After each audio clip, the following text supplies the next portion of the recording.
ABC Ekstrim pedas baru dengan cabai hiung dari Indonesia yang pedas banget. Saya, pemadam kepedesan. Nikmatnya, bikin gak bisa berhenti.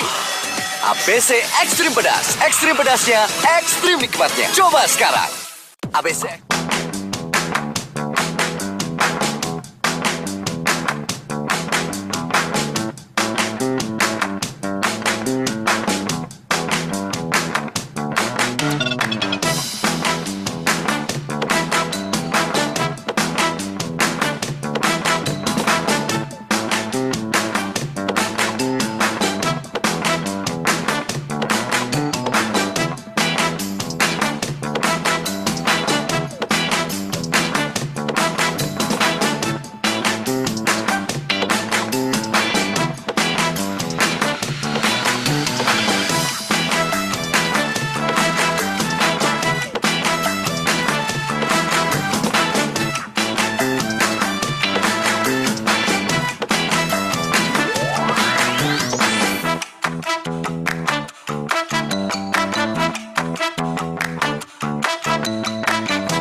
ABC Ekstrim pedas baru dengan cabai hiung dari Indonesia yang pedas banget. Saya, pemadam kepedesan. Nikmatnya, bikin gak bisa berhenti. ABC Ekstrim pedas, ekstrim pedasnya, ekstrim nikmatnya. Coba sekarang. ABC.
ABC Ekstrim pedas baru dengan cabai hiung dari Indonesia yang pedas banget. Saya, pemadam kepedesan. Nikmatnya, bikin gak bisa berhenti. ABC Ekstrim pedas, ekstrim pedasnya, ekstrim nikmatnya. Coba sekarang. ABC.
hitam manis si wae wes mak.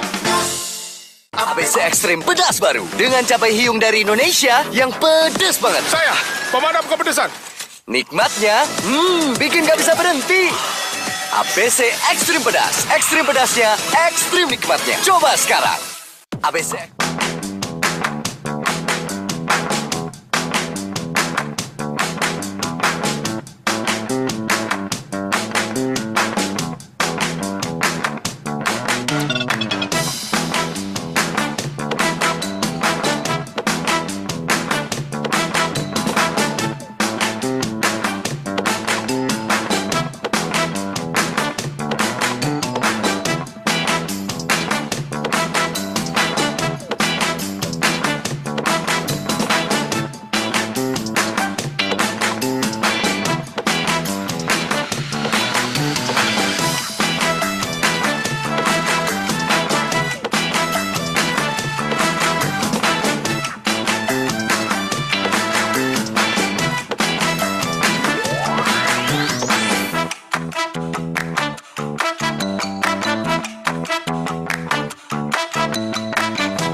ABC hitam manis, ABC hitam manis si wae wes mak. ABC Ekstrim Pedas baru dengan cabai hiung dari Indonesia yang pedas banget. Saya, pemadam kepedesan. Nikmatnya, bikin gak bisa berhenti. ABC Ekstrim Pedas. Ekstrim pedasnya, ekstrim nikmatnya. Coba sekarang. ABC.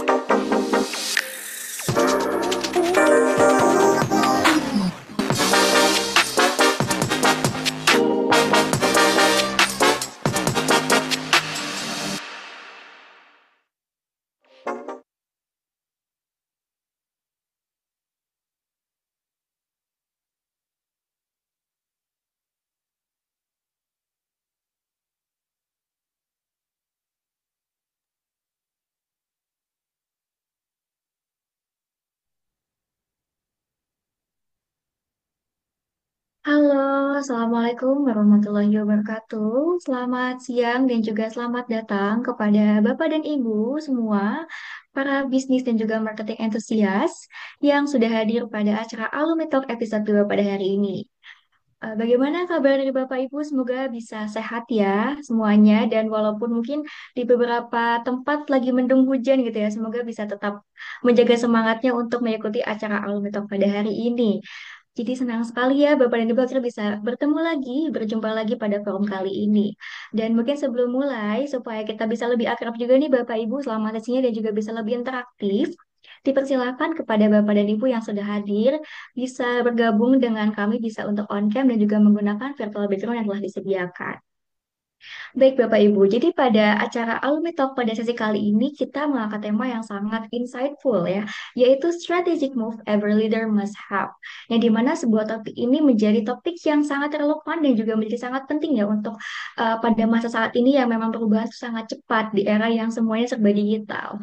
Nah, maka dari itu Alumni Talk ini hadir sebagai wadah untuk bisa berbagi pengetahuan dan juga pengalaman yang dimana langsung dari para profesional dan juga praktisi di dunia bisnis dan juga pemasaran.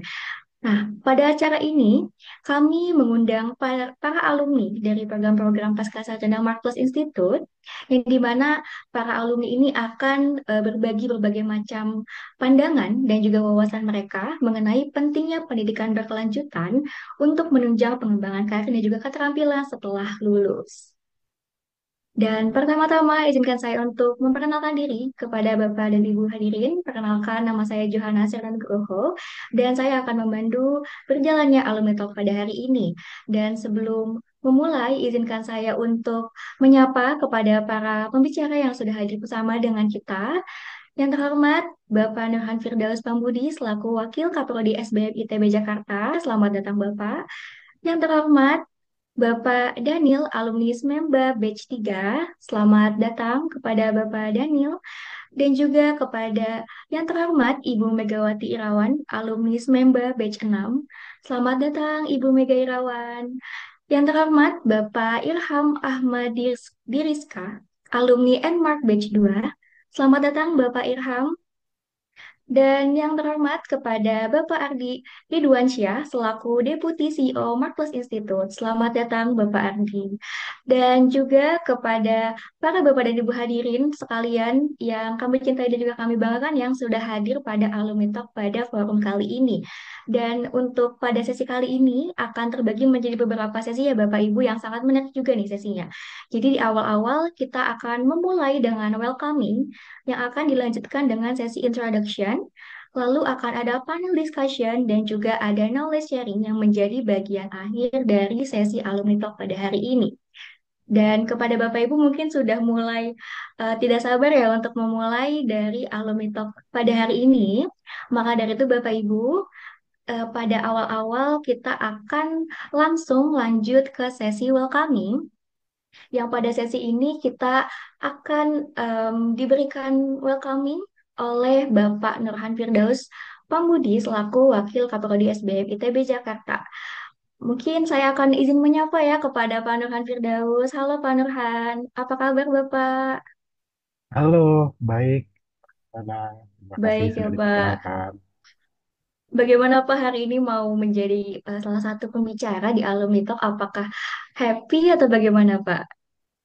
Ya, eh, happy sekali ya bertemu dengan rekan-rekan dari program NMAK dan SMEMBA ya, baik yang termasuk terutama yang sudah menjadi alumni di sini. Ada juga beberapa wajah yang cukup familiar di sini, Mas Irham ya, yang kebetulan saya menjadi salah satu dosen pengujinya, gitu ya. Eh, Berjumpa lagi di sini ternyata. Ya, cukup menyenangkan. Baik Pak, jadi ada bertemu dengan rekan lama juga ya Pak di sini. Ya, Oke, baik. Mungkin saya akan menyerahkan ya kepada Bapak Nurhan untuk bisa memulai sesi kami. Dipersilakan kepada Bapak Nurhan. baik. Terima kasih Mbak Ana atas kesempatannya. Izin saya share screen sedikit untuk materi welcoming speech yang akan saya bawakan. Oke ya, sudah terlihat tampaknya tampilan dari presentasi saya. Sebelumnya saya ucapkan selamat datang, wabarakatuh. Selamat siang semuanya, para alumni di sini gitu ya dari program kerjasama antara SBM ITB dengan Mak Plus ya, di mana kita ada dua program NMAK dan SMEMBA ya. Nah, di sini saya dikasih amanah gitu ya sebenarnya untuk membawakan sebuah materi welcoming speech dari topik kita pada hari ini, yakni strategic moves the urgency of new competencies in the era of disruption. Uh, Sebelumnya saya di sini sebagai Deputy Director of Academic MBA ITB Jakarta Kampus mewakili sebenarnya Director of Academic yang sebenarnya di sini adalah Bu Isti Rafildini ya, Mirzanti, yang kebetulan tidak bisa hadir pada hari ini dikarenakan beliau harus menghadiri wisuda ITB yang kebetulan juga bertepatan pada acara kali ini. Tapi tanpa mengurangi esensi dari pertemuan kita kali ini, semoga tetap bisa terjaga insight yang bisa disampaikan. Izinkan saya coba gitu ya. Sebenarnya kalau misalnya kita melihat leadership ini harus memiliki sebuah perilaku gitu ya, apalagi kalau misalnya kita akan memimpin di sebuah era di mana disrupsi digital ini sedang terjadi gitu ya, apalagi kalau misalnya kita mendengar peraih Nobel Ekonomi terkini gitu ya, itu membahas tentang peranan dari sebuah creativity untuk di era disrupsi di mana dia akan uh, berpengaruh gitu ya terhadap yang namanya economic growth gitu ya, pertumbuhan ekonomi. Nah, di sini saya melihat adanya dua pendekatan yang berbeda dari perilaku kepemimpinan ini, baik yang dari sisi tradisional ataupun yang emerging yang sebenarnya diperlukan di era disrupsi ini. Beberapa tensi yang menjadi pembeda di antaranya itu adalah bahwa di tradisional kita itu lebih ke arah teller gitu ya, dalam artian bukan teller ATM, tapi di sini adalah memberitahu apa yang harus dikerjakan. Nah, sedangkan sebenarnya di emerging leadership behavior sebenarnya kita akan lebih banyak sebagai listener, mendengarkan apa yang sebenarnya harus kita lakukan. Sedangkan di tension yang selanjutnya itu di tradisional kita lebih banyak bermain di intuisi ya, jadi intuitionis gitu ya. Jadi membuat keputusan itu berdasarkan apa yang ada di dalam intuisi kita berdasarkan pengalaman dan seterusnya. Tapi di sini, ketika kita menghadapi era digital disruption, itu lebih banyak kita sebagai analis. Jadi kita akan membuat keputusan itu berdasarkan hasil menganalisa sebuah data. Nah, selanjutnya kalau tradisional itu menuntut pemimpin untuk berperilaku perfeksionis dalam artian memprioritaskan melakukan sesuatu secara benar gitu ya, doing it right gitu ya. Sedangkan sebenarnya di emerging leadership behavior untuk digital disruption itu lebih ke arah accelerator. Jadi memprioritaskan bagaimana melakukan sesuatu itu secara cepat gitu ya, karena perkembangan teknologi ini tidak bisa diprediksi gitu ya kapan waktunya, jadi kita harus melakukannya sesegera mungkin. Nah, di sini juga ada tradisional leadership behavior yang lebih ke arah kita itu selalu dituntut untuk mendeliver sebuah kesan yang selalu konsisten, gitu ya, jadi konstan.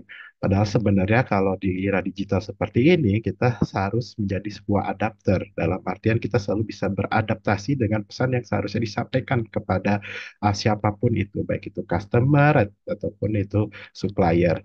Jadi inilah yang sebenarnya bahwa information itu harus benar-benar diperbaharui terus-menerus. Nah, di tradisional juga itu lebih banyak kita sebenarnya tactician. Jadi lebih berbicara ke ranah taktis dibandingkan sebuah visionary, gitu ya, yang berbicara ke ranah strategis, gitu ya. Jadi di yang satu lebih ke arah short term, sedangkan sebenarnya di era digital ini kita perlu ke long term plan, gitu. Nah, di sisi tradisional yang lainnya lagi, kita sebenarnya lebih ke arah power holder. Jadi lebih bangga nih ya perilaku pemimpin itu kalau misalnya kita punya otoritas ataupun punya kekuasaan. Tapi pada intinya di digital disruption ini lebih ke arah bagaimana mendelegasikan kekuasaan itu supaya gitu ya, apa yang kita kerjakan itu bisa benar-benar lebih terfokus dan pada akhirnya bisa diselesaikan secara cepat. Nah, yang selanjutnya lagi adalah traditional leadership itu lebih ke arah minder dalam artian dia akan terlalu dalam gitu ya untuk membahas sebuah ide ataupun arahan gitu ya untuk melihat nilai-nilai apa sih yang bisa didapat. Tapi kalau di sini emerging leadership untuk era digital sebenarnya dia lebih ke arah prospektor gitu ya, melihat apa sih sebenarnya konsekuensi gitu ya, apa sih sebenarnya opportunities, apa sih sebenarnya ancaman gitu yang bisa muncul gitu ya di depan mata kita yang saat ini belum terpetakan sama sekali. Justru dia melihat prospek ke depannya seperti apa. Nah, ini sebenarnya perilaku yang diharapkan gitu ya untuk bisa lebih efektif dalam memimpin sebuah disrupsi digital. Selanjutnya juga selain tentang perilaku, kita akan membahas juga tentang karakter apa sebenarnya diperlukan seorang pemimpin, terutama di era disruption seperti ini. Di era disruption seperti ini, pemimpin itu memang dituntut untuk lebih berani, sebenarnya courageous, gitu ya. Tapi juga di satu sisi dia harus tetap tenang, tenang dan juga memiliki self control yang cukup, apalagi ketika menghadapi momen-momen yang sangat kritikal. Gitu. Nah, beberapa karakter dari leaders ini diperlukan untuk bisa membantu kita membuat judgement yang lebih baik. Karena inilah yang sebenarnya menjadi hasil akhir dari sebuah kepemimpinan. Judgement yang nanti pada akhirnya itu akan menghasilkan sebuah keputusan atau decision. Nah, ini ada beberapa karakter-karakter yang bisa terlihat dari framework yang ditawarkan oleh Crozan et al. Di tahun 2017. Bahwa judgment ini tuh dipengaruhi sama yang namanya courage, sama yang namanya temperance, dan jangan lupakan juga tentang integrity, humility, humanity, collaboration, strive, transcendence, accountability, justice gitu ya. Jadi benar-benar di sini harus kita melihat nilai-nilai yang cukup luas gitu ya, tidak hanya sebuah nilai monetary gitu ya, bukan hanya sebuah nilai uang, tapi juga nilai-nilai yang bisa dipandang positif oleh masyarakat, oleh pemerintah, oleh rekan kerja, oleh mitra dan seterusnya. Nah, ini yang sebenarnya menjadi karakter seorang pemimpin gitu ya di era disruptif. Nah, selanjutnya ada key points yang perlu kita perhatikan bahwa sebenarnya ketika kita memimpin di era disruptif seperti ini, kita diperlukan untuk lebih strategik, bukan untuk reaktif gitu ya. Jadi itulah makanya kenapa menjaga emosi untuk tetap terjaga itu sangat diperlukan gitu ya. Karena terkadang ketika emosi kita menguasai gitu ya dari apa yang harus kita putuskan sebagai pemimpin, terkadang eh, pilihan-pilihan yang kita ambil tuh lebih ke arah pilihan yang reaktif ketimbang strategis gitu. Nah, makanya sebagai pemimpin kita itu tidak akan pernah puas di dalam satu posisi Karena ketika kita memilih suatu pilihan yang strategik, maka kita akan menghasilkan beberapa skenario yang mungkin terjadi. Ingat tadi, kalau misalnya kita juga harus prospektif, gitu ya, harus melihat ke depan apa yang terjadi dan belum pernah dipetakan oleh seorang lain sebelumnya. Nah, yang perlu kita consider di era disruption ini bahwa disruption ini bisa terjadi kapanpun, dan itu kita tidak akan menunggu sampai disruption itu terjadi, gitu ya. Tapi yang harus kita lakukan adalah predik, gitu ya, memprediksi bukan disrupsinya seperti apa, tapi apa yang kita butuhkan ketika, gitu ya, beberapa skenario ini pada akhirnya akan terjadi, gitu ya. Jadi kita harus lebih proaktif ketimbang reaktif, ya, dan juga prospektif.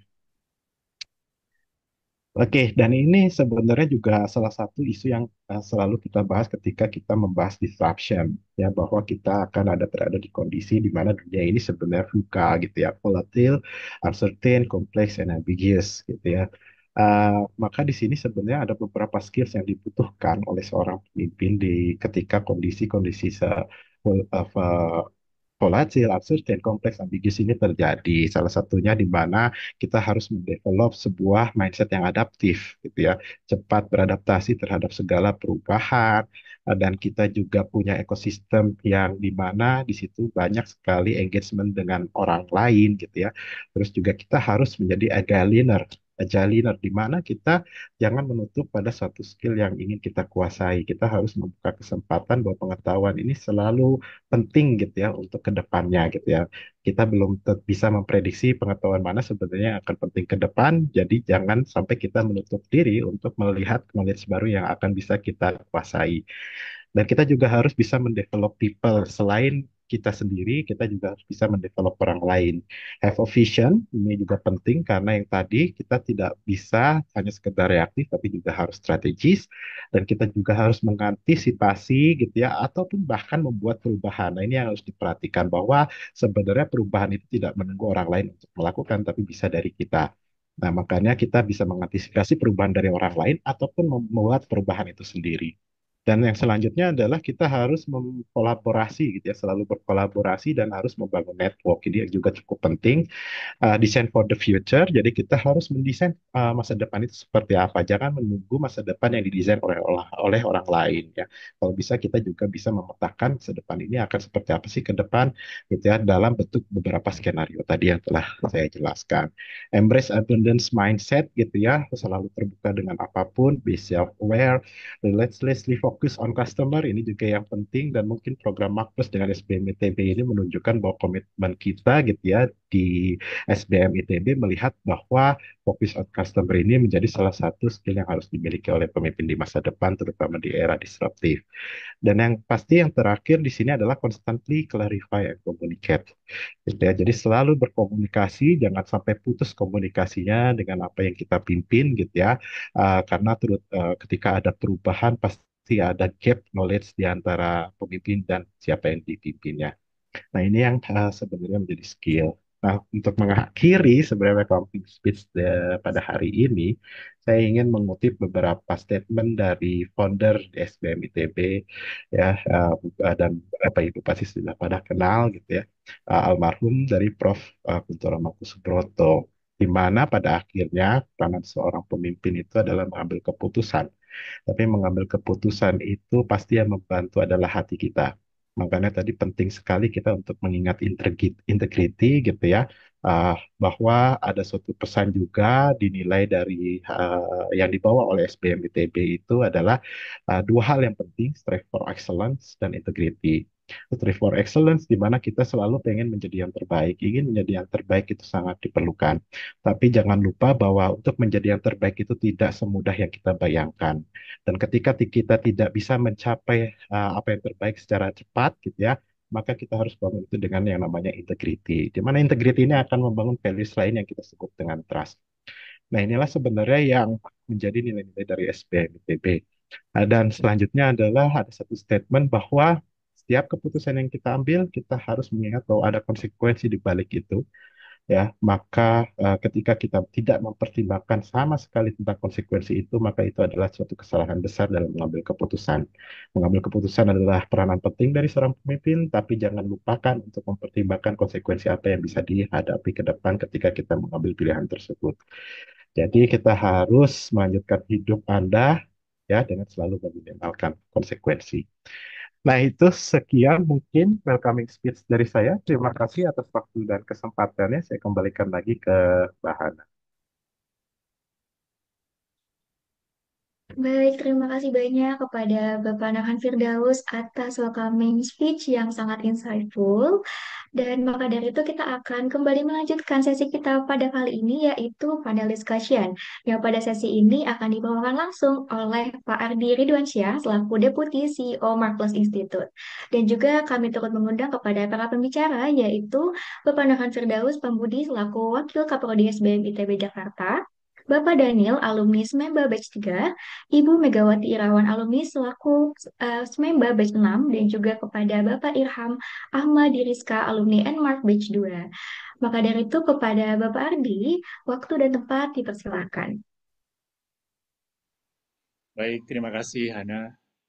Assalamualaikum warahmatullahi wabarakatuh. Selamat sore, siang menjelang sore, Bapak Ibu sekalian. Terima kasih Pak Nurhan tadi sudah meluangkan waktu untuk membuka acara alumni talk kita pada sore hari ini. Dan tadi saya catat beberapa hal yang mungkin nanti relevan untuk mengantar diskusi kita pada sore hari ini. Nah, sebelum nanti saya ngobrol dengan Mas Daniel, Mbak Mega, dan Irham, ya ini alumni-alumni kita. Mungkin saya sedikit Ya, pengantar Bapak Ibu untuk bridging ya ke tema yang sebenarnya tadi sudah dipaparkan juga oleh Pak Nurhan, bagaimana salah satu kompetensi penting yang perlu diasah adalah terkait dengan leadership. Nah, ini saya coba share beberapa slide sebagai pengantar sebelum nanti kita mulai tanya jawab. Saya sudah siapkan beberapa pertanyaan untuk tiga pembicara tamu kita, nanti kita bisa coba mulai diskusi. Ini kita ngobrol santai saja, Bapak sekalian, rekan-rekan, karena momennya memang momen santai ya. Di luar mungkin lagi hujan, menjelang weekend, menjelang gajian, jadi biasanya masih positif ininya. Apa semangatnya lagi semangat yang positif. Nah tadi Pak Nurhan sudah menyampaikan banyak hal ya terkait era VUCA dan sebagainya.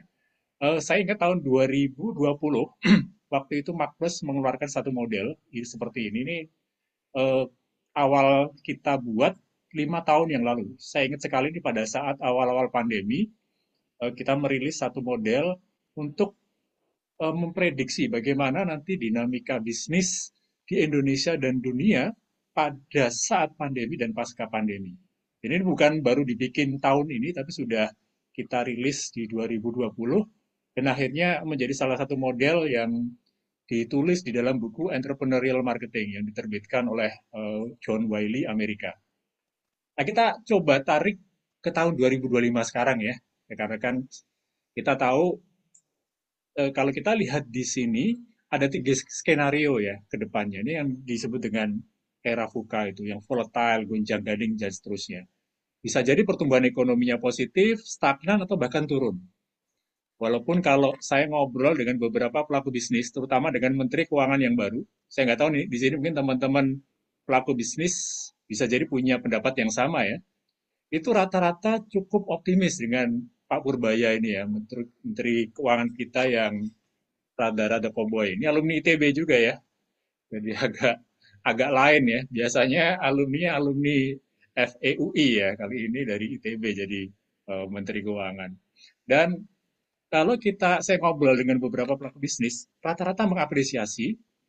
Kenapa? Salah satu yang digarisbawahi adalah optimisme, percaya diri dari menteri baru ini. Nah, itu yang kemudian menular ke para pelaku bisnis. Mereka merasa mendapat kepastian bahwa memang kalau mereka invest, kalau mereka memulai bisnis baru, meluncurkan produk baru, akan ada optimisme bahwa itu akan tumbuh. Nah, ini yang penting, yang mungkin terlupakan oleh Bu Sri Mulyani ya, untuk melakukan komunikasi secara lebih lebih clear dan lebih pede ke para pelaku bisnis. Ya, terlepas ada yang suka atau tidak suka, pro dan kontra, ini menteri kok belusukan kemana-mana, sidak kemana-mana, gitu, sering muncul. Ini kayak saingannya Pak KDM sekarang ya. Tapi di sisi lain itu yang kemudian dilihat oleh pelaku-pelaku bisnis dan menumbuhkan optimisme. Kayak kemarin kan beliau pakai jaket ada tulisannya 8%, dia optimis katanya 8%. Jadi kita tunggu saja. Nah, itu di sisi bisnis secara makro. Beberapa bulan yang lalu, kami mengadakan masterclass, waktu itu Pak Hermawan Kartajaya sebagai chairman yang langsung membawakan materi. Beliau bilang bahwa yang membuat gonjang-ganjing, waktu itu saya ingat masterclass-nya itu dilakukan pada saat baru saja Trump merilis ya tarif baru untuk berbagai negara di dunia. Sehingga waktu itu ada dua isu. Satu adalah trade war. Berarti kan ini secara ekonomi dan politik global ya, yang menciptakan ketidakpastian. Ini kita tahu apalagi waktu itu Amerika dan Cina saling balas-balasan gitu ya, bukan balas-balasan pantun tapi balas-balasan tarif gitu ya. Nggak masuk akal, udah kayak anak kecil berkelahi gitu. Jadi menaikkan tarif seperti menaikkan gaduh mainan aja. Tapi kemudian di tengah dinamika ekonomi global yang tidak pasti, waktu itu kami justru mengatakan yang justru perlu diwaspadai bukan trade war. Karena itu mungkin jangka pendek saja. Dampaknya ya paling setahun 2 tahun, nanti akan stabil. Justru yang perlu diwaspadai adalah tech war, perang teknologi. Yang itu mungkin akan lebih jangka panjang dampaknya. Ini menarik, nanti silakan kita diskusikan. Nah, disinilah kemudian fokus terhadap teknologi ini menjadi sesuatu yang penting bagi kita sebagai leader maupun pelaku bisnis. Tadi Pak Nurhan juga sudah menyampaikan beberapa kompetensi baru yang membedakan antara leader di era tradisional dengan emerging. Dengan munculnya teknologi ini ada beberapa kompetensi baru yang harus kita miliki. Nah, lalu bagaimana dalam konteks teknologi ini mengubah lingkup bisnis? Nah, ini mungkin saya bocorkan beberapa slide, tapi ini belum bisa kami bagikan karena ini spoiler dari buku yang rencananya insya Allah akan kami luncurkan pada saat Makros Conference nanti. Buku ini sebenarnya inspirasinya dari satu buku lama. Ini ditulis tahun 2003. Karena sudah lahir ya, kan? 2003. Bapak Ibu di sini mungkin SMA mungkin ya, SMP. Saya kan waktu itu masih kuliah semester pertengahan ya. Nah, di tahun 2003 waktu itu teknologi yang ada itu sudah ada. Waktu itu kalau kita ingat ya, awal tahun 2000 itu sudah ada mobile phone. Orang sudah pakai handphone kemana-mana, tapi teknologinya masih sangat-sangat sederhana kalau dibandingkan sekarang. Belum berupa smartphone. Handphone yang bunyinya polifonik ya. Kalau yang usianya seangkatan saya mungkin masih ingat ya, ada handphone polifonik. Jadi deringnya udah canggih itu, polifonik itu. Dan teknologi messaging itu masih SMS. Itu sudah paling canggih itu SMS waktu itu. Jangan ngomong sosial media, jangan ngomong AI, waktu itu masih SMS. Nah, di era teknologi yang seperti itu, Marcus waktu itu membuat satu hipotesa berani. Kami mengatakan, Marcus waktu itu mengatakan bahwa ini adalah teknologi justru membuat bumi menjadi, lanskap bisnis kita menjadi lebih emosional. Jadi teknologi yang canggih justru membuat customer menjadi semakin emosional. Itu yang kemudian kita katakan era Venus. Jadi inilah arah baru bagi marketer di waktu itu agar bisa menyentuh emosi pelanggan karena sekarang bumi sudah menjadi Venus. Mungkin masih ingat ada satu buku terkenal ya yang ditulis oleh psikolog kalau nggak salah namanya John Gray, Men are from Mars, Women are from Venus. Laki-laki yang rasional bertemu dengan wanita yang emosional. Bukunya ngomong tentang relationship, rumah tangga. Tapi kemudian itu menginspirasi Marcus waktu itu sehingga Pak Hermawan meluncurkan buku Marketing in Venus.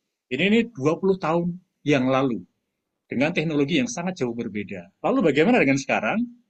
Ini bocoran sedikit, ini covernya masih masih in progress. Ini satu konsep baru yang sedang kami kejar ya untuk diluncurkan di akhir tahun ini. Judulnya berubah, jadi judulnya jadi Omni Human Leadership. Hipotesa why-nya ya, kenapanya itu kurang lebih sama dengan 20 tahun yang lalu bahwa justru teknologi sekarang tetap sama, membuat manusia semakin emosional. Juga sesuai dengan subtitlenya When AI Creates Venus. Bahwa sekarang meskipun teknologinya jauh lebih canggih, tetapi efeknya sama, yaitu membuat manusia, customer, karyawan, termasuk leader menjadi lebih emosional. Nah, di buku itu ada kami melihat ada 4 aspek yang bisa dilihat untuk menjustifikasi ini hipotesa ya, untuk mendukung hipotesa bahwa kita sekarang berada di era yang Venus, semakin emosional. Ini satu model yang kami sebut 4C Diamond untuk memetakan aspek-aspek apa saja, baik eksternal, makro, eksternal, mikro, ataupun secara internal ya, yang perlu diperhatikan oleh leader, para bisnis leader, untuk memetakan dinamika bisnis sekarang. Yang pertama, change, perubahan makro. Tadi di awal kami sampaikan bahwa di tengah perubahan ekonomi, politik legal, itu yang justru primary drivernya adalah teknologi tetap. Ada satu fenomena yang disebut dengan Elizanization of technology. Terminologi ini terinspirasi dari satu penelitian sederhana tahun 1967, belum ada yang lahir semua mungkin ya, 1967. Waktu itu ada seorang peneliti namanya Joseph Weizenbaum, mungkin dari Jerman, saya belum cek ya. Penelitiannya sederhana, dia bikin chatbot simple dengan teknologi komputer tabung sederhana, yang dia bisa mengajukan pertanyaan kepada orang hanya dengan mengulang apa yang diucapkan oleh si orang yang menginput message di layar komputer. Jadi misalnya saya tulis nih, saya sedang sedih, enter gitu ya. Secara otomatis dia akan membalik kalimat itu menjadi kalimat tanya. Kenapa kamu sedih? Gitu ya. Sehingga kita jadi ngerasa ditanya, diajak berinteraksi dengan teknologi yang sangat sederhana. Ini tahun 1967. Jadi Joseph Weizenbaum ini ingin sebenarnya tujuan risetnya untuk membuktikan bahwa kemampuan komputer dia tulis dalam buku Computer Power and Human Reason. Dia sebenarnya tujuannya ingin membuktikan bahwa komputer itu terbatas, kemampuannya terbatas. Dia hanya bisa membalik-balikkan saja, tidak bisa menciptakan kosakata baru gitu ya. Karena hanya membalik pernyataan diubah jadi pertanyaan. Tetapi penelitiannya justru mengungkap hal lain yang mengagetkan sekaligus mengkhawatirkan. Jadi Weizenbaum menemukan bahwa ternyata orang ketika berhadapan dengan komputer yang simpel seperti itu, jadi baper. Jadi berhalusinasi bahwa seolah-olah dia berhadapan dengan manusia real. Jadi akhirnya curhat beneran, sebagaimana curhat ke teman. Nah ini yang kemudian oleh IBM disebut sebagai Eliza Effect. Ketika kita saking seringnya berinteraksi dengan teknologi, itu secara tidak sadar menganggap teknologi sebagai human yang punya emosi.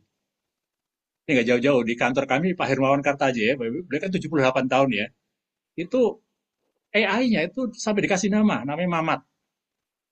Itu kalau beliau kemana-mana nanya ya, dari nanya asisten pribadi. Bahkan ada asisten pribadi beliau cerita pernah dimarah-marahi itu AI. Dari saking menjiwainya itu sampai menganggap AI sebagai manusia. Penelitian lain yang dilakukan, ada satu artikel menarik di Harvard Business Review tahun ini ya. Dia merilis penggunaan paling tinggi dari AI di tahun 2025. Ada yang bisa menebak, rekan-rekan, AI di tahun 2025 paling banyak dipakai untuk apa? 2024 kalau nggak salah setahun lalu itu untuk content creation. Ini mungkin sering kan, ngerjain tesis, ngerjain skripsi, bikin tulisan, bikin PPT, content creation nomor 1 di dunia ya, tahun 2024. Tapi 2025 ternyata pemakaian AI nomor 1 adalah untuk companionship and therapy. Jadi untuk pertemanan dan terapi. Jadi bukan untuk hal-hal yang fungsional, tapi justru untuk hal-hal yang emosional, curhat dan sebagainya.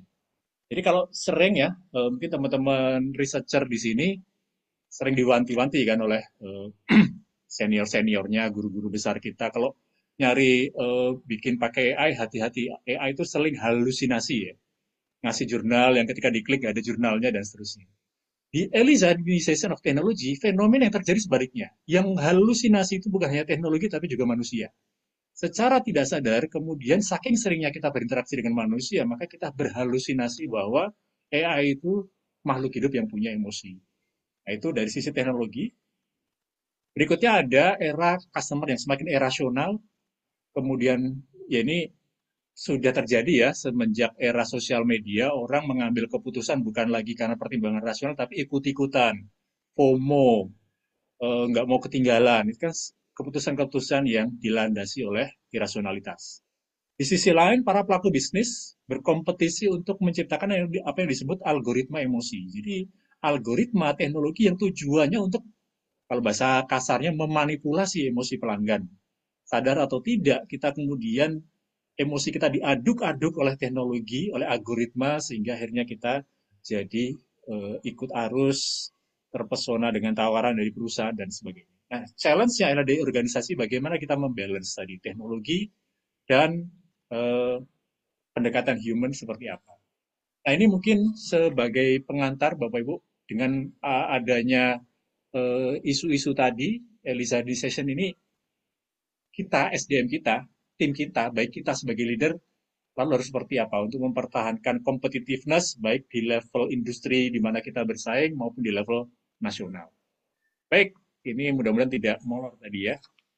Ini karena sudah hadir 3 pembicara kita yang nanti akan berbagi sharing atau pengalaman. Mungkin saya mulai dari yang sesuai abjad saja ya, Mas Daniel. Ya, Mas Daniel sebagai alumni SPEMBA ketiga. Iya. Selamat sore, Mas Daniel. Selamat sore Pak Ardi, selamat sore teman-teman semua. Ya, ini satu pertanyaan awal mungkin untuk Mas Daniel ya. Tadi Pak Burhan juga cerita bahwa antara berpikir taktis gitu ya dengan berpikir strategis ini menjadi sesuatu yang harus di-balance ya. Artinya antara taktis itu kan lebih jangka pendek ya, strategis jangka panjang. Nah, banyak organisasi sekarang fokus pada hasil yang cepat, instan gitu ya, yang kelihatan di depan mata.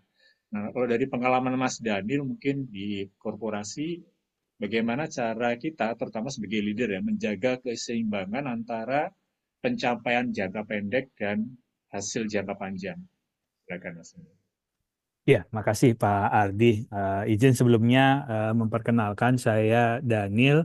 Benar tadi sampaikan Pak Ardi, saya alumni SMEMBA 3 ya. Jadi tahun masuknya 2019, selesai 2020 di awal-awal pandemi Pak Ardi. Jadi kuliahnya itu offline, tapi pas wisudanya kedapatan online gitu. Saat ini saya Malah bekerja, kebalik Mas ya. malah Biasanya kebalik, orang malah kebalik. kuliahnya online, wisudanya offline. Iya, iya. Saat ini saya bekerja di Pertamina, khususnya Pertamina Patraniaga sebagai B2C Marketing and Loyalty Program gitu ya. Jadi memang relevan sekali pertanyaan Pak Ardi tadi. Kita emang di korporasi sering dihadapkan pada challenge untuk mendapatkan apa ya hasil dalam jangka pendek ya. Dan di sisi lain juga harus membalance dengan kepentingan strategis jangka panjang.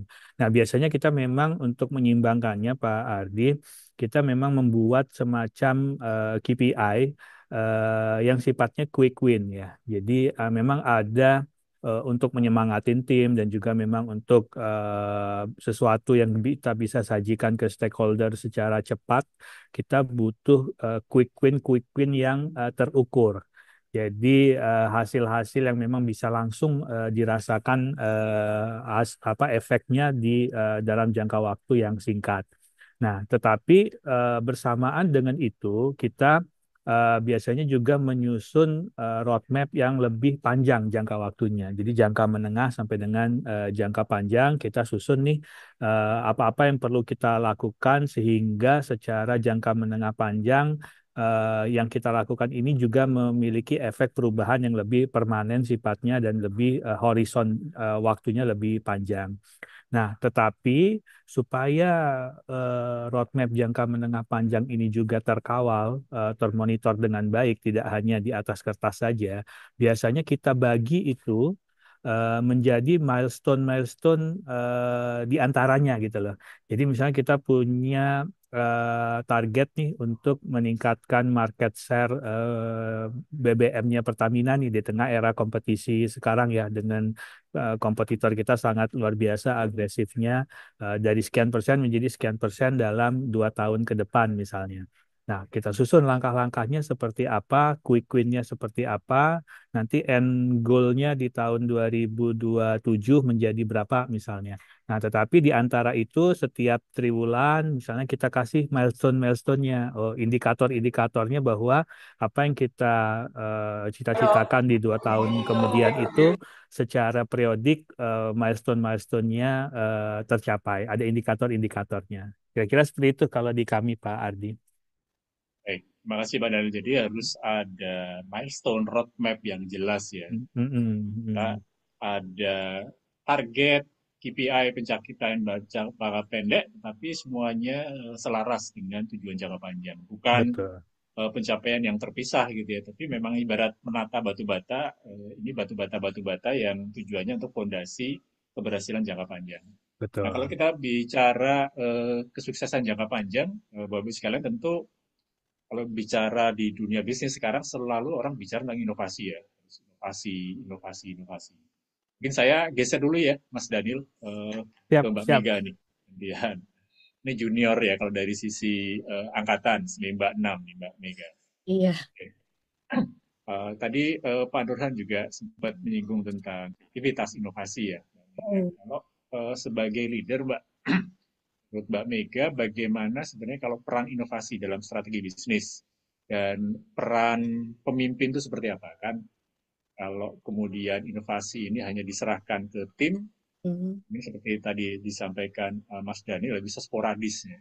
Terus bagaimana seorang pemimpin memimpin inovasi dalam organisasi, Iya, terutama di era teknologi sekarang. oke. Salam kenal teman-teman semuanya. Iya, saya dari 96. Agak sedikit kebalik sih. Saya waktu itu kuliahnya hybrid, sempat online sama offline. Dan alhamdulillah wisudanya bisa offline. Gitu. Enak dong. Iya, alhamdulillahnya gitu ya. Oke, thank you pertanyaannya Pak Ardi. Jadi benar ya kalau memang di em, industri manufacturing karena saya backgroundnya dari manufacturing, inovasi itu sifatnya sangat kritikal dan krusial. Em, Memang secara aktivitas inovasi itu akan lebih fokus untuk masa depan perusahaan gitu kalau kebanyakan di manufacturing. Tapi inovasi bisa berbagai macam bentuknya.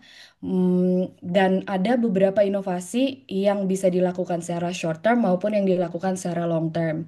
Dan memang sampai saat ini pun kami di perusahaan selalu mencari berbagai bentuk inovasi ke depannya karena butuh inovasi ini untuk menjaga competitiveness dari produk yang kita tawarkan gitu ya ke customer dan semakin kita berinovasi semakin banyak solusi-solusi yang kita bisa tawarkan untuk menjawab masalah-masalah dari konsumen kita. Sebenarnya seperti itu. Dan selain itu inovasi juga bisa menjadi tools untuk secara spesifik misalnya untuk brand gitu ya, untuk bisa menjadi differentiator dan supporting brand building dalam beraktivitas secara komersial gitu untuk sebuah perusahaan. Dan mungkin kalau menurut saya dari sisi pemimpin sendiri, gimana sih ya seorang pemimpin itu bisa mendukung mm, innovation culture gitu, mungkin kita sebutnya ya. Jadi ada beberapa hal sih. Jadi yang paling penting menurut aku yang pertama be open. Walaupun kita tidak bisa memprediksi the future, tapi kita bisa be open untuk collecting all the insight, collecting all the data. Dari situ kita bisa lihat pattern dan juga bisa melihat kira-kira akan seperti apa tren ke depannya dan segala macam. Menggunakan data analytics dan lain sebagainya, akhirnya bisa melakukan inovasi-inovasi tersebut. Selain bisa open, agility juga menurut aku sangat penting sih. Karena sebagai seorang leader, we need to be agile untuk bisa gimana sih adapting ideation-ideation yang selalu sudah kita buat. Dan yang terakhir, yang paling penting menurut aku, Kalau openness dan agility itu adalah kemampuan yang dibutuhkan oleh seorang individu, tapi selain itu juga dibutuhkan individu yang bisa menggerakkan tim secara kolektif untuk bisa punya mindset yang sama. Mungkin kalau seorang individu atau seorang pemimpin secara individu dia udah cakap gitu ya, tapi gimana caranya dia juga bisa encourage timnya untuk punya go-getter mindset yang sama gitu. Karena dengan mindset yang sama, akhirnya kita bisa bergerak lebih cepat gitu sebagai sebuah organisasi. Seperti itu sih. Oke, thank you Mbak Mega. Jadi eh, ibaratnya bagaimana seorang leader create other innovators ya dalam organisasi Iya, ya lewat culture tadi ya menariknya ini. iya. Nanti mungkin saya kembali lagi nanti ya terkait dengan kata kunci culture ini karena ternyata kalau kita bicara inovasi yang saya katakan tadi Mbak Mega bicara tentang data pattern, data analytics, Hmm, tapi tidak cukup dengan itu. Ini kan kayak perangkat kerasnya ya. iya, Perlu benar. ada sentuhan culture kan lebih human ya, Mhm. lebih tentang emosi, tentang relasi dan sebagainya gitu ya. Ternyata dua hal ini yang harus dipadukan ya untuk menciptakan budaya atau tim yang punya semangat untuk berinovasi. Hmm. Saya izin geser dulu ya Mbak Mega ya. Sudah ada Mas Irham di sini. Selamat sore Mas Irham. Mungkin Sore, Pak Ardi. Ya, nyambung ya dengan tadi Mbak siap. Mega bicara tentang inovasi, semangat untuk agile gitu ya. Agile itu kan lincah gitu ya, melihat peluang, melihat kesempatan, melihat opportunity yang sebisa mungkin sebelum dilihat orang lain. Ini kan cepet-cepetan ya. Tapi kan Betul. dengan sekarang dengan perubahan yang terakselerasi ya di berbagai industri, dengan teknologi yang cepat sekali berubah, sebagai pemimpin bagaimana kita bisa membaca peluang perubahan tren itu lebih cepat sehingga lebih cepat tapi juga tepat mengambil keputusan. Ya kan Ya, cepat tapi salah, salah juga. ya, Mungkin betul, Pak. pengalaman Mas Siap. Irham seperti apa? Silakan. Oke, siap. Assalamualaikum teman-teman semuanya. Mungkin perkenalkan saya Ilham. Saya lulusan NMAP 2 ya. Mungkin saya kuliahnya itu post pandemik ya, Pak. Jadi udah offline gitu. Dan lulusnya juga offline. Jadi lulusan post pandemik lah, Pak. Nah, jadi mungkin menjawab pertanyaan dari Pak Ardi tadi gitu ya. Kebetulan saya bekerja di bidang teknis, saya di maintenance gitu ya di MRT Jakarta dan apa namanya kita sangat-sangat dinamis Pak gitu ya dalam pekerjaan juga dalam lingkup pekerjaan. Karena kan memang banyak juga business disruption juga untuk MRT Jakarta gitu ya, yang mana kita bersaing dengan online taksi juga transportasi lain gitu ya Pak.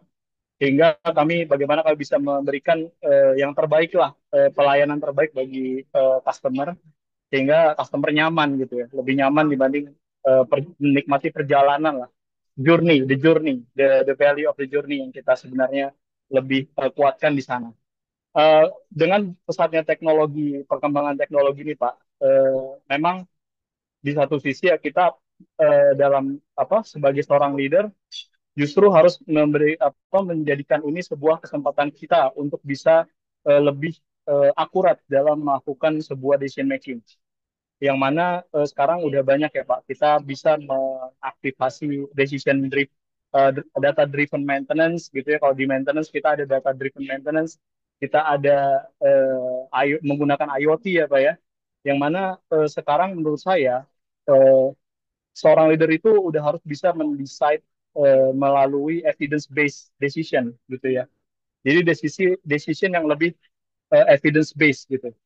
Yang mana evidence based ini sekarang sudah dengan berkat pesatnya teknologi ya, kembangan teknologi saat ini sebenarnya lebih mudah untuk didapat gitu ya. Justru kita dapat memanfaatkan itu untuk menjadi tools kita sebagai seorang leader untuk bisa eh, melakukan sebuah decision making yang lebih tepat ya, yang lebih akurat dikarenakan kita based on data, based on analytics, dan kita punya evidence yang kuat gitu Pak dalam mendrive tim kita menuju sebuah decision yang nantinya akan bisa mengimprove organisasi secara keseluruhan lah gitu Pak.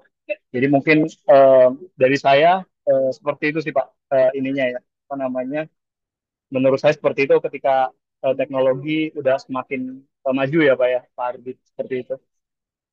Kalau di industri transportasi, terutama ini kan transportasi ramah lingkungan ya. Jadi Iya Mas betul. Ilham menyebutkan ada kompetisi baru ya dengan EV, baik mobil Iya betul. pribadi maupun taksi dari Vietnam yang sudah masuk ya. Nah, Iya betul itu Pak. menghadapi kompetisi seperti itu kalau dari MRT sebagai leader, eh, ya secara Oh ya. teknologinya ya, bagaimana kita berkompetisi nih sama-sama Iya. ramah lingkungan sebenarnya kan teknologinya. Betul, betul Pak. Jadi MRT Jakarta kita punya teknologi apa based on teknologi CBTC Pak. Kita kan menggunakan computer based communication system ya, signaling system. Jadi memang on time performance kita bisa 90 sekian persen, 99% Pak, gitu, ya, hampir 100%. Nah, itu juga yang menjadi sebenarnya poin apa bisa dibilang advantage ya, atau bisa dibilang strength, our strength lah Pak gitu ya, untuk bisa diberikan kepada pelanggan gitu. Dan apa kita juga maksudnya eh, ditambah lagi kita kan dengan harga yang lebih murah karena kita disubsidi oleh pemerintah gitu ya, dan apa namanya dengan ketepatan waktu yang cepat gitu, dan apa kereta yang nggak lama lah nunggunya gitu Pak ya. Jadi dia punya apa, kita punya keunggulan di sana Pak gitu. Jadi itu yang kita jaga sih Pak. Itu yang kita jaga supaya kita bisa mendisrupt atau kita bisa apa namanya berkompetisi dengan apa namanya EV ya, EV, dan juga mungkin apa apa mobil EV yang mungkin udah bisa lewat ganjil genap gitu Pak ya. Dan juga mungkin apa namanya taksi-taksi online lainnya gitu. Gitu sih Pak. Jadi kita coba untuk memberikan yang pelayanan yang terbaik lah Pak. Kita apa meningkatkan journey lah Pak, dari journey experience lah dari pelanggan lah. Jadi teknologi bukan hanya masalah kecanggihan, tapi melihat dari perspektif pelanggan ya. Karena Betul kecepatan Pak. waktu itu penting ya bagi para pekerja di Iya. Jakarta itu sebagai value proposition yang kemudian dikomunikasikan ya ke customer kita. Baik, Betul Pak. terima kasih Mas Iram. Saya muter lagi ya, ini Ya. gantian ya. Tadi saya catat ternyata dari panitia sengaja memilih perwakilan dari generasi yang unik ya. Tadi Mas Daniel kuliah offline, wisuda online. Mbak Mega kuliah online, wisuda offline. Ini Mas Irham kuliah offline, wisuda offline. Yang full online nggak ada soalnya ya. Jadi ini dari tiga generasi era yang berbeda. Baik, saya ke Mas Dani lagi. Nah, kita bicara tentang talent management ya, Mas dan Mbak. Ini sesi berikutnya kita bicara tentang bagaimana membuat sistem talent management yang rapi. Nah, terutama tadi ya dengan era teknologi yang sekarang semuanya kayaknya kalau bicara tentang teknologi tidak lepas dari AI ya. Nah, kalau pengalaman di Pertamina Patraniaga untuk talent management ini seperti apa dengan disrupsi yang cepat ini? Kalau Mas Jalil mungkin bisa cerita.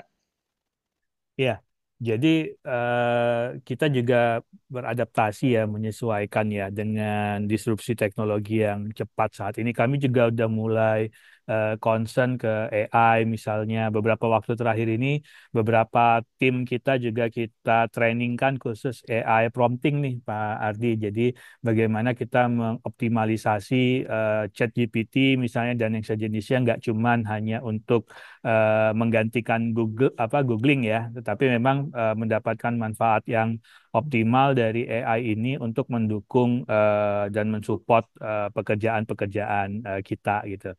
Itu yang pertama. Kemudian kita bagaimana mengembangkan sistem talent management yang fair ya, supaya mendukung produktivitas, kemudian mendukung talent-talent itu semakin termotivasi untuk memberikan hasil terbaiknya untuk perusahaan.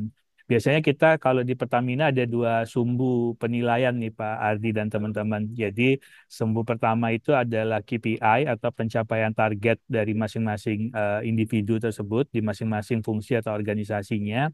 Kemudian di sumbu yang satunya, sumbu Y, sumbu X-nya adalah bagaimana perilaku dari si pekerja tersebut. Jadi bagaimana teamworknya, bagaimana si pekerja ini menciptakan iklim kerja yang kondusif, bagaimana dia bersikap ke peer, bagaimana bersikap ke atasan, bagaimana bersikap ke bawahan dalam suatu penilaian 360 gitu ya. Nah, jadi kita kombinasi nih antara bagaimana perilakunya si talent ini dan bagaimana pencapaian KPI-nya untuk nanti menghasilkan penilaian kinerja yang fair dan objektif. Itu Pak Ardi. Oke. Hmm. Menarik ya Mas Daniel tadi sampaikan Hmm. dalam konteks talent management itu terintegrasi dengan performance manajemennya ya. Betul, betul. Kembangkan dari sisi teknisnya bagaimana dia bisa kerja lebih produktif, Ah, pencapaian KPI lebih cepat, memanfaatkan betul. teknologi dan sebagainya ya. Tapi Hmm. tetap ada KPI juga perilaku. Ini kan tetap hubungan dengan manusia ya. Betul, betul. Bagus apapun kerjanya, canggihnya pakai AI, kalau hubungan dengan manusia nggak bagus, ya nggak tanda kutip tidak sempurna juga Betul, hasil penilaian betul. KPI-nya.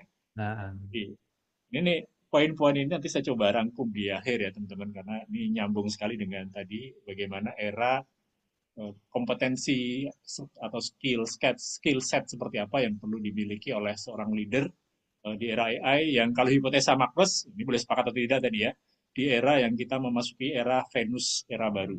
Nah, kita sebutnya welcome back to Venus. Saya geser ke Mbak Mega lagi.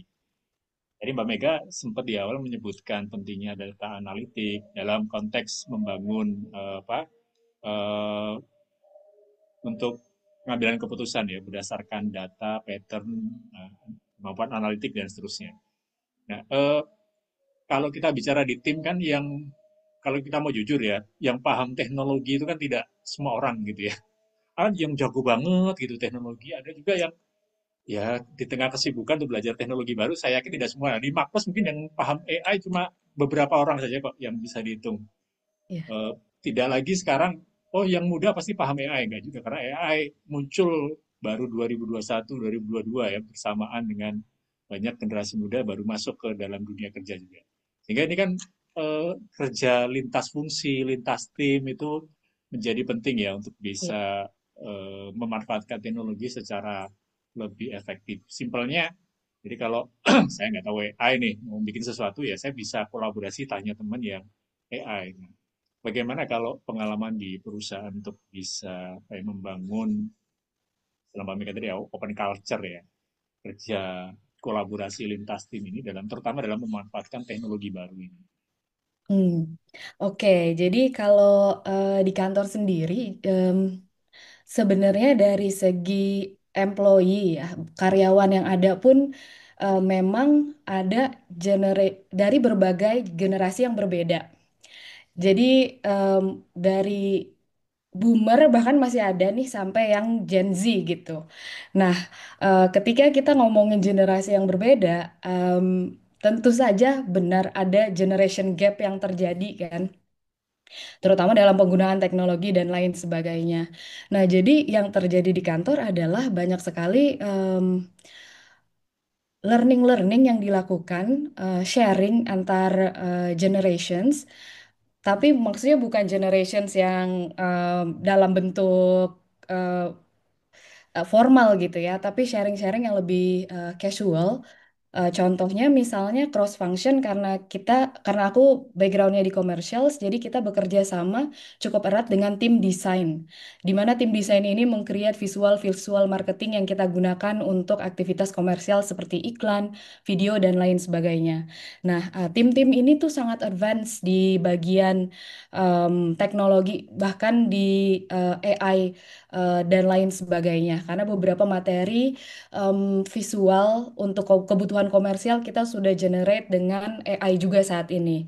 Namun kemampuan mereka adalah kemampuan teknikal. Sedangkan ketika kita ngomongin sebuah brand, ketika kita mau create visual yang sangat touching untuk consumer, dibutuhkan kerjasama dari tim-tim seperti tim marketing atau brand manager gitu ya untuk memberitahukan insight kira-kira vibe seperti apa sih yang harus kita build dan lain sebagainya. Nah, disinilah cross functional work tuh sangat penting gitu. Yang satu datang dengan technical knowledge-nya dan yang satu datang untuk memberikan goals-nya atau mungkin memberikan bigger overview kira-kira bagaimana sih desain yang lebih appealing nanti untuk konsumennya gitu. Dan yang akan meng-create to make it real adalah dari tim desainer ini gitu. Jadi dua hal itu tuh sharing dan juga saling melengkapi satu sama lain menurut aku adalah hal yang sangat penting gitu agar cross collaboration work-nya bisa berjalan dengan baik di kantor gitu sih.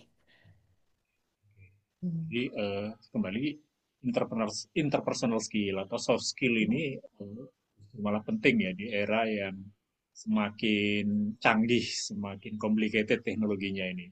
Sehingga memungkinkan orang dengan kompetensi yang mungkin beda-beda level ya. Sebagai contoh mungkin kalau teman-teman, kalau pengalaman kami ya, kami mengadakan training AI di kantor, Mas dan Mbak sekalian. Kan yang paham juga nggak semuanya, hanya satu dua saja. Bahkan mungkin baru satu ya, internal Marplus yang benar-benar mendalami. Itu kadang saya perhatikan ketika beliau ngajar, itu kadang agak susah gitu ya, karena sama-sama ngajarin AI, tapi ke yang newbie dengan yang sudah expert itu bisa gapnya bisa bisa jauh banget. Ada yang sekedar pakai aja belum pernah, tapi ada yang sudah biasa ngulik. Nah ini gap seperti ini yang real ada dalam organisasi dan mau tidak mau perlu dijembatani dengan tadi sharing culture dan sebagainya tadi Mbak Mega sampaikan. Baik. Saya geser lagi ke Mas Irham. Ini bicara tentang skill gap ya tadi yang disampaikan Mbak Mega. Baik skill gap ini antara yang gaptek dengan yang canggih ya, atau antara gap kita secara personal dengan ideal. Kan berarti kan gap di antara karyawan atau gap di internal diri karyawan sendiri. Saya harusnya sudah bisa data analitik tapi masih masih belum paham nih. Padahal itu sesuatu yang penting bagi job desk saya. Atau dibandingkan dengan karyawan yang di divisi yang sama, kok beda jauh nih. Yang dia canggih banget, saya masih newbie istilahnya. Nah, kalau pengalaman di MRT Jakarta, bagaimana untuk menjembatani skill gap seperti ini? Oh iya, siap. Terima kasih Pak Ardi. Jadi memang kalau di MRT Jakarta mungkin sama ya, kayak tadi Mbak Mega bilang kita ada yang namanya sharing knowledge gitu ya. Jadi ada sesi sharing knowledge dan juga mungkin untuk membridging gap-nya itu gitu ya. Cuman yang menurut saya yang paling terpenting adalah mungkin kalau bagi seorang leader kita menghadapi skill gap gitu Pak ya. Memang kita perlu apa namanya yang dibutuhkan sebenarnya adalah empowerment sama learning culture gitu ya. Mungkin orang itu gaptek, tapi menurut kalau dia punya apa namanya growth mindset gitu ya, saya yakin pasti juga ke depannya dia akan bisa growing lah gitu ya, akan bisa apa namanya mengeliminasi gap tersebut gitu ya, skill gap tersebut. Nah, jadi sebenarnya memang apa namanya kalau menurut saya dari sisi apa leader itu sendiri memang bagaimana kita membangun tim yang adaptif sih Pak, gitu ya, tim yang adaptif dengan empowerment dan juga learning culture tersebut kita membangun itu gitu ya. Nah membangun itu kalau apa namanya bisa dari mungkin dan jatuhnya people enabler ya Pak ya. Jadi kita berkolaborasi, kita mungkin kolaboratif style di dalam sebuah leadership itu bisa itu sangat bisa gitu ya menjadi people enabler gitu ya di dalam sebuah tim gitu atau organisasi gitu ya. Yang mana kita akhirnya tahu tuh Pak from heart to heart kita bisa berbicara dengan mereka, kita bisa tahu, kita bisa mengintegrasikan apa yang weakness mereka gitu ya, apa yang mereka butuhkan untuk bisa memiliki mindset untuk growing mindset gitu ya, growth mindset yang tadi gitu ya. Jadi apa yang penting sih kita tahu weakness-nya mereka dan mungkin nanti kita juga bisa berbicara dengan mereka bagaimana caranya kita apa dia bisa beradaptasi dengan apa namanya perubahan teknologi yang lebih cepat seperti itu. Jadi mungkin itu sih Pak yang kita jalankan ya Pak ya. Yang lebih penting menurut saya memang di timnya itu sendiri gitu. Mungkin sharing session memang kita lakukan gitu ya. Mungkin lintas divisi dari teknis ke customer apa ke mana ke pelayanan gitu ya. Tapi yang paling penting adalah bagaimana orang tersebut atau tim tersebut mau belajar sih Pak dan adaptasi dengan perubahan tersebut. Seperti itu. Oke, terima kasih Mas Irham. Jadi ada satu kata kunci yang menarik ya, yang disampaikan bahwa eh, dalam menghadapi situasi seperti ini, gap dan stress, ternyata yang awal paling fundamental adalah masalah mindset ya, willingness, masalah niatan. Mindset itu apa? Untuk grow, untuk terus belajar. Jadi kalau saya simpulkan, meskipun di belakang nama kita sudah ada MBA, belajar tetap terus ya, Mas dan Mbak ya, nggak Betul berhenti. Pak. Karena banyak hal baru gitu yang bisa dipelajari. Nah, ini satu satu habit, satu kebiasaan yang saya sepakat perlu dimiliki oleh kita sebagai leader di level apapun ya, sesenior apapun, karena hal baru yang terjadi di luar kita demikian banyak dan berkembang dengan sangat cepat, sehingga willingness untuk belajar ini menjadi penting sekali. Ya, kemampuan untuk belajar di tengah kesibukan kita, saya yakin semuanya sibuk, tapi bagaimana meluangkan waktu untuk belajar. Saya ingat saya pernah ditanya waktu jadi juri kompetisi mana mahasiswa, dia bilang, gimana Pak tips untuk cepat di era sekarang? Saya kasih tips, mungkin ini boleh dicoba juga Bapak Ibu, ini saya pakai sendiri juga ya. Kalau kita ingin mempelajari hal baru, kita komit aja meluangkan 1 jam sehari untuk eh, belajar terkait hal baru itu, misal tentang AI gitu ya. Makanya saya komit sehari lihat video, baca, lihat TikTok, YouTube, apapun yang hubungannya dengan AI. Pokoknya minimal sehari sejam. Kalau perlu ada konsekuensinya. Kalau hari ini kurang dari 60 menit, saya harus ngapain? Traktir teman minimal 200.000 misalnya. Yang cukup painful tapi bermanfaat gitu ya. Sehingga kita mikir-mikir nih daripada keluar duit, mending saya baca, mending saya lihat video. Bayangkan itu terakumulasi selama sebulan, 1 semester, 1 tahun, bisa jadi kita jadi expert. Nah, itu saya terinspirasi dari buku Atomic Habit ya, mungkin pernah baca bagus. Karena saya perhatikan di kantor itu orang yang paling jago AI, ya karena lihat video nguliknya AI terus gitu ya, sehingga akhirnya terbentuk ya willingness untuk belajar. Mungkin awal-awal kita agak agak skeptis, agak ini AI, tapi begitu mungkin semakin dalam mungkin tadi mengalami proses elizanisasi ya. Karena kita menikmati berinteraksi dengan AI ini. Baik.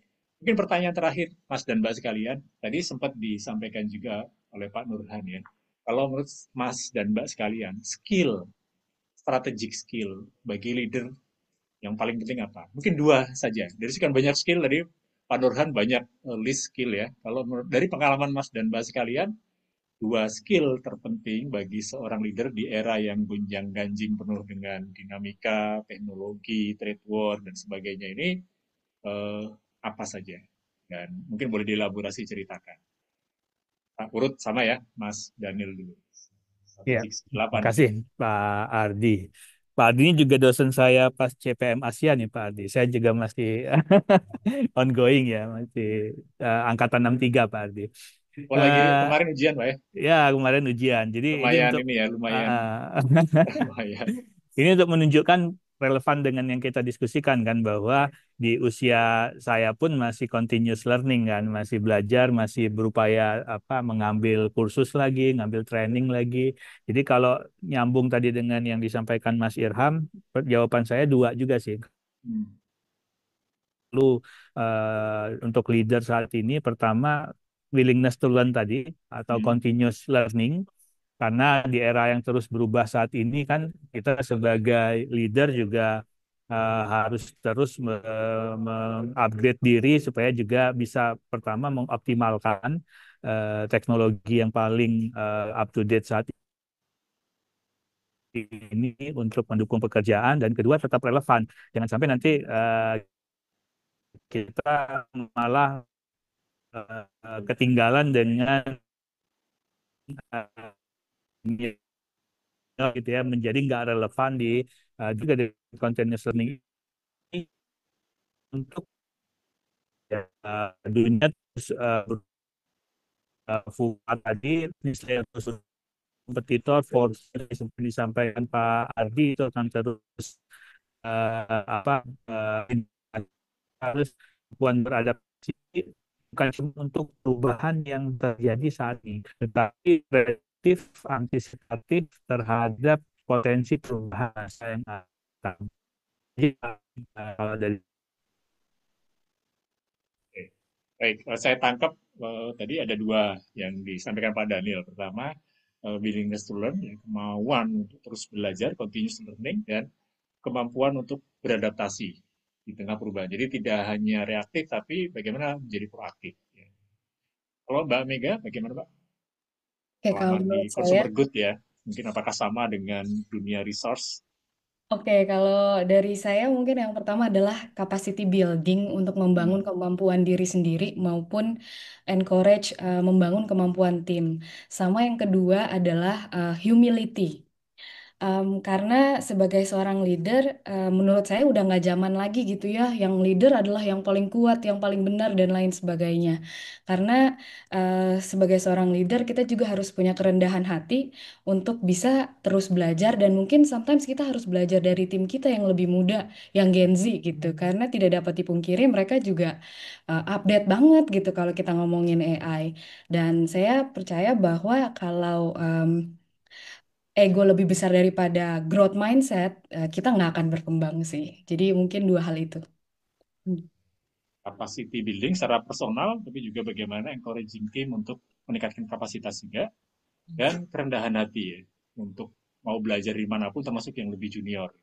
Dan ini mungkin kita alami ya kalau eh, Mas dan Mbak yang sudah punya putra atau putri dulu dulu ya zaman saya masih kecil kita selalu nanya ke orang tua kalau mau beli sesuatu kan. Orang tua akan merekomendasikan. Jadi yang senior tuh yang lebih tahu untuk menentukan pilihan-pilihan produk dan sebagainya. Tapi sekarang apalagi produk teknologi pasti kebalik ya, mengalami kan. Bapak ibu kita kalau mau beli handphone, mau beli produk teknologi pasti nanya ke anaknya, bukan lagi sebaliknya. Sama juga kan kita di kantor juga, mungkin untuk terkait kalau kita diskusi dengan teknologi, mau nggak mau kita harus berani mengakui tadi ya, Mbak Mega ya, punya humility bahwa banyak yang lebih muda justru mungkin lebih tahu terkait perkembangan teknologi sekarang. Baik, last but not least, Mas Irham, dua skill apa yang menurut Mas Irham? Oke, dua ya Pak. Mungkin yang pertama digital fluency Pak. Hmm. Kenapa saya bilang digital fluency? Karena seorang leader menurut saya harus memahami teknologi gitu ya. Tapi kita tuh bukan sebagai pengguna aja gitu ya dari teknologi, tapi kita juga harus tahu potensi teknologi itu Pak. Jadi memang sekarang leader-leader ini perlu apa ya? Perlu jago lah Pak di AI, perlu jago, perlu tahu inilah Pak, perlu tahu teknologi Pak. Kalau enggak kita nggak bisa ngedrive tim kita gitu ya. Di ngedrive tim kita yang mungkin jadinya masih konvensional gitu Pak. Karena apa kan dinamis banget ya sekarang ini bisnis Pak. Jadi leader perlu ada ilmu di digitalisasi lah. Gitu. Kemudian yang kedua lebih ke people agility gitu, agile leadership. Jadi mungkin kalau saya lebih milihnya adalah mungkin dia yang bisa ngedrive lintas generasi Pak gitu ya, yang bisa lintas generasi, lintas disiplin gitu ya, yang bisa menjadi integrator, komunikatif dan yang adaptif gitu ya terhadap perubahan-perubahan ini gitu. Jadi dua itu sih Pak yang saya pikir itu penting buat leader sekarang gitu ya. Digital fluency dan people agility ya. Satu hubungannya dengan teknologi, yang satu lagi lebih ke manusia. Dua hal yang perlu dikombinasikan justru di era digital ini ya, terutama era AI ini. Baik. Baik, terima kasih Mas dan Mbak sekalian sudah bergabung meluangkan waktu dari generasi yang berbeda-beda tadi ya. Tapi sudah pernah saling ketemu offline atau baru berjumpa online aja? belum. Lomba baru Belum. pertama Biasanya, kali. biasanya Ini kita salam nanti akhir sekalian tahun salam kenal ya. Iya. Senior nih. ini bisa reuni di ini ya, Mbak Cindy ya, ke acara Markus Conference kan tanggal 10 Desember kita ada hajatan besar di Ritz Ah, Carlton itu. ah. Biasanya Ya, ya, targetnya ya. sih 5.000 orang. Satu lagi Oh mau siap ingat siap. nih, kita tahun ini ada award kalau terkait dengan AI, kita sebutnya Inaicha. Indonesia AI Corporate Award. Jadi ini award yang kita berikan ke tim ataupun leader dari marketing, finance, dan operation. Operation termasuk SDM dan teknologi ya, yang terbukti bisa memanfaatkan AI dalam problem solving ataupun peningkatan produktivitas sehari-hari. Kita sebutnya INAICA Award 2025. Kalau memang di timnya selama ini terbiasa menggunakan AI, Bapak Ibu, di sini boleh coba nanti menghubungi Mbak Cindy ya untuk dapat formnya. Pendaftaran gratis, ikut juga gratis, jadi siapa tahu kan bisa dapat award dari Makpos. Ini award pertama kita terkait dengan AI. Baik, terima kasih sekali lagi Mas dan Mbak. Sebagai penutup, saya ada beberapa slide spoiler dari buku yang rencana akan kami luncurkan di akhir tahun ini. Ini sebenarnya melengkapi yang tadi Mas Daniel, Mbak Mega, dan Mas Irham sampaikan ya terkait skill seperti apa yang dibutuhkan oleh leader di era AI. Ini versi riset kami, tapi tadi nyambung sekali dengan apa yang sudah disampaikan oleh pembicara-pembicara tamu kita. Saya tunjukkan dulu ini future skill versi World Economic Forum tahun 2025. Setiap tahun mereka merilis ya future skill seperti apa yang relevan di setiap era. Dan ini menurut mereka future skill di tahun 2025. Kalau rekan-rekan perhatikan di sini ternyata yang hubungannya sama teknologi itu hanya ada berapa? Hanya 2 saja di sini. Teknologi usage sama yang terkait dengan teknologi design and programming. Sisanya lebih tentang kemampuan problem solving, berhubungan dengan manusia, tadi kan kemauan untuk belajar, dan seterusnya.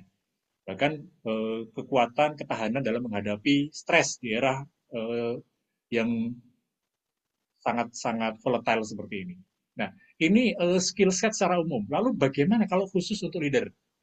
Nah, ini saya tunjukkan secara umum karena masih dalam proses untuk finalisasi, karena kebetulan riset doktoral saya juga terkait dengan skill leader di era digital, terutama untuk konteksnya masih setelah bisnis ya.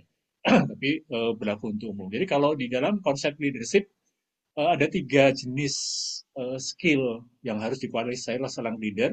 Yang pertama yang disebut dengan technical skills, seperti digital fluency, digital literacy. Jadi skill-skill yang bisa membantu kita untuk deal with task dengan pekerjaan kita sehari-hari. Sehingga tadi kalau istilah Mas Daniel, KPI performance kita bisa tercapai, project management dan sebagainya. Ini skill yang harus dikuasai oleh leader. Kami sedang melakukan finalisasi skill set yang masuk dalam technical skill seperti apa di era AI ini. Yang sebelah kanan kita sebut interpersonal skill, kemampuan leader untuk dealing with people. Tadi kan mengempower, membuat tim mau belajar, mengencourage tim untuk kolaborasi dan seterusnya. Itu interpersonal skill.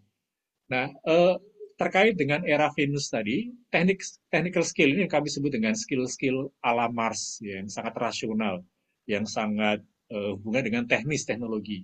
Sementara skill yang hubungannya dengan manusia, ini kami sebut dengan Venus kompetensi. Hubungan dengan orang, menyentuh emosi orang, menginspirasi, memotivasi orang, itu ilmu-ilmu ala Venus. Nah, 2 skill ini harus diintegrasikan dengan status skill yang disebut dengan conceptual skill. Jadi kalau technical skill ini dealing with task, interpersonal skill ini dealing with people, conceptual skill itu dealing with konsep. Kalau tadi masih ingat di presentasi Pak Irham, ada banyak skill set di tengah-tengah yang beliau sebut judgment skill. Kemampuan untuk melakukan judgment, mengambil keputusan, berpikir secara strategis, itu yang disebut dengan conceptual skill. Inilah yang bisa hipotesa kami ya di buku yang nanti akan kami luncurkan, ini skill yang akan bisa membuat seorang pemimpin mengintegrasikan skill ala Mars dengan skill ala Venus.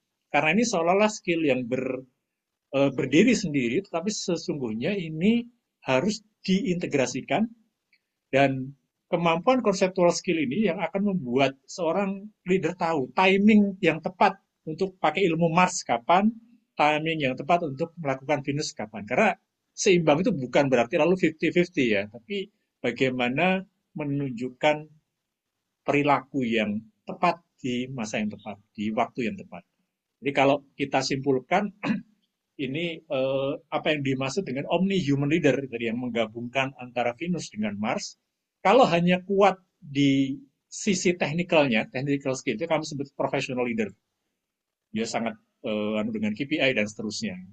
Kalau diskusi dengan Pak Hermawan, contoh yang sekarang itu adalah Tim Cook di Apple. Banyak yang mengkritik Tim Cook itu sudah kehilangan apa ya gaya inovasinya Steve Jobs dulu. Memang dia bagus membawa Apple menjadi perusahaan dengan market value yang pernah tertinggi itu sedunia ya, walaupun sudah dikejar oleh yang lain. Karena dia sangat orang finance ya kalau nggak salah ya, sangat tadi patuh terhadap KPI, menjaga margin produk tetap sehat dan seterusnya, sehingga shareholder, para pemegang saham itu senang dengan dia. Tapi akhirnya customer rasa Apple ini, saya nggak tahu kalau di sini ada Apple fanboy ya. Katanya ya banyak yang bilang dari apa versi satu ke versi lain nggak terlalu ada inovasi yang wow gitu ya. Hanya improvement saja. Nah, itu bahayanya kalau hanya cenderung kuat di sisi Mars. Sebaliknya, ketika sangat entrepreneurial, sangat Venus doang gitu ya, cenderung terlalu kuat di Venus, ini kami sebut entrepreneurial leader. Berani ngambil resiko, geruduk sana, geruduk sini gitu ya. Contohnya ya Donald Trump, Elon Musk, itu kan tipe-tipe yang kayak gini ya. Seruduk sarana, seruduk sini, aturan diterabas gitu ya. Lebih baik minta maaf daripada minta izin kan. Ala-ala Satak kan seperti itu. Idealnya adalah yang kami sebut omni-human leader. Dia bisa menyeimbangkan pendekatan Mars dan Venus ini di momen atau timing yang tepat. Nah, ini tentu butuh tadi kemampuan conceptual skill, kemampuan untuk melakukan judging ya. Kapan saya harus pakai ilmu Mars, kapan saya harus pakai ilmu Venus. Sebagai contoh seperti ini, Pak Ibu. Di era planning misalnya, kalau pendekatan yang Venus, dia akan mengempower atau menginspirasi tim untuk, ini beberapa yang tadi sudah disebutkan oleh pembicara tamu kita ya, melakukan eksplorasi ide-ide baru, belajar ide baru, berani mengeluarkan ide, idea creation, berani untuk melakukan eksperimentasi, coba-coba. Nah, di model buku kami bilang untuk men-trigger perilaku tim seperti itu, maka pendekatannya harus dengan emosi ala Venus. Harus di-empower, diinspirasi, dimotivasi, sehingga tim kita tadi kalau istilah mereka ada culture yang terbentuk ya, untuk mau mencoba, bereksperimen, coba hal baru. Tetapi kalau hanya sebatas itu, akhirnya coba-coba nggak ada realisasinya. Maka harus dikombinasikan dengan perilaku ala Mars. Di sini seorang pemimpin harus memfasilitasi atau mendorong adanya, oke, belajar hal baru, dieksplorasi, tapi kalau bisa didokumentasi, dicatat, direkam, disimpulkan. Punya banyak ide, tapi divalidasi juga dong. Dari sekian banyak ide, mana ide yang kira-kira sesuai dengan kebutuhan kita. Eksperimen terus, coba-coba eksperimen gaya A, gaya B, dan seterusnya. Tapi coba juga diformulasikan juga yang pas dengan kita itu seperti apa. Sehingga akhirnya apa? Kita bisa dapat ide yang proven, ide yang kreatif, tapi juga sudah teruji. Sehingga di tahap planning ini baru satu tahap ya, ada 4 tahap. Ada planning, implementing, scaling, dan sustaining. Nah, di tahap planning, ini contoh bagaimana seorang leader menyeimbangkan antara perilaku Venus dengan Mars. Bagaimana dia menggunakan pendekatan personal, tapi juga memfasilitasi dengan teknologi. Baik, Bapak Ibu, jadi tadi satu kata kunci dari pembicaraan itu adalah terus belajar ya, continuous learning. Mungkin ya seumur hidup sih. Bayangkan Pak Hermawan itu beliau sudah 78 tahun terus belajar. Dari apapun, kalau beliau itu gaya belajarnya selalu dari YouTube. Ya, orangnya sangat visual ya, itu selalu belajar apapun dari YouTube. Masa kita yang masih muda tidak belajar juga tentu ini. Ya. Di program SMEMBA dan NMAK ini, mungkin teman-teman di sini ada yang sudah alumni, di sini ada yang masih mencari-cari. Ini jadi satu platform untuk memfasilitasi semangat belajar berkelanjutan kita. Tentu banyak platform, banyak media di mana kita bisa belajar. Salah satunya, kalau orang marketing, kita ada SMEMBA, strategik, dan NMAK untuk para future leader, terutama yang di dunia startup, teknologi, maupun entrepreneur. Baik, itu mungkin Mas dan Rizkan karena waktu yang membatasi. Terima kasih sekali lagi Mas Daniel, Mbak Mega, Mas Irham, Pak Nurhan sudah meluangkan waktu. Saya kembalikan ke Hana untuk menutup sesi hari ini.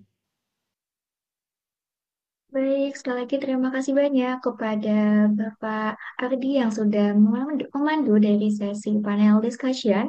Dan juga sekali lagi izin mengucapkan terima kasih banyak kepada para pembicara pada sore ini, kepada Bapak Nurhan, Bapak Daniel, Mbak Mega, dan juga Mas Irham yang telah hadir pada sesi kali ini sampai dengan berakhir. Dan kepada para hadirin juga terima kasih banyak yang telah menyaksikan Alumni Talk sampai selesai. Dan kepada hadirin dipersilakan untuk bisa mengisi absensi dan juga link feedback yang akan diberikan oleh panitia di kolom chat box. Dan mungkin sebelum kita benar-benar berpisah, kita bisa dokumentasi terlebih dahulu ya. Jadi mungkin diperbolehkan kepada para hadirin bisa untuk on cam terlebih dahulu dan juga bisa menggunakan virtual background yang telah disediakan. Mungkin kita akan menunggu ya, agar kita bisa foto bersama.